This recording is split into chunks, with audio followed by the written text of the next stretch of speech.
আসসালামু আলাইকুম রহমতুল্লাহ।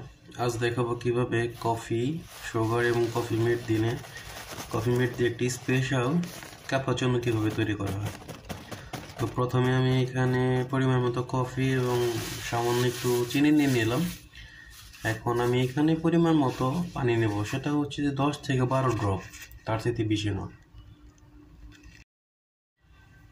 আপনারা দেখতে পারতেছেন এখানে আমি খুবই সামান্য পরিমাণ পানি নিয়েছি, গরম পানি, এবং এটার চিনি এবং কফির মিশ্রণটা এরকম আঠালো আঠালো হবে। এখন এটার প্রথম কাজ হচ্ছে এভাবে একটি স্পুন, এখন আমি সামান্য পানি নিয়েছি এবং মিশ্রণটা এরকম হয়েছে। এখন এই মিশ্রণটা চামচ দিয়ে 5 থেকে 10 মিনিট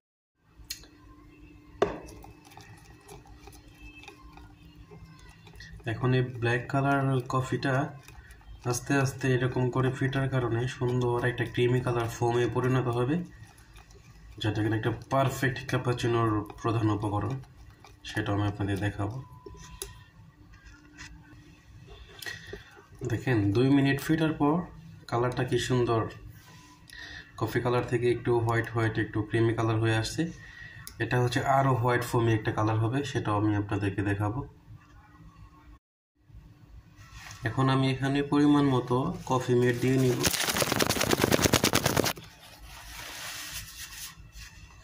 কফি মেড দেওয়ার পর এটা ভালো করে আবার মিশ্রণটা গুলিয়ে নেব।